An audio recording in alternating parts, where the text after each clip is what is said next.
Array தங்கச்சி, என்கிட்ட வெறும் 10 நிமிஷம் தான் இருக்கு. ப்ளீஸ் இந்த பைக்கை சீக்கிரம் க்ளீன் பண்ணி கொடு.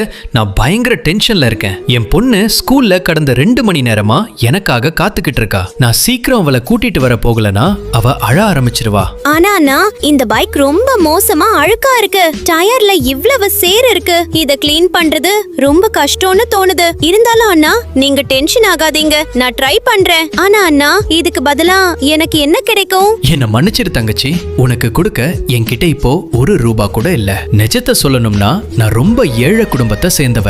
என் வேலையும் போயிடுச்சு. நிலைமை ரொம்ப மோசமா இருக்கு. ப்ளீஸ் எனக்கு உதவி செய். என் பொண்ணு ஸ்கூல்ல தனியா இருக்கா. அண்ணா, நீங்க மன்னிப்பு கேட்காதீங்க. உங்களோட கஷ்டத்தை என்னால ரொம்ப நல்லா புரிஞ்சுக்க முடியுது.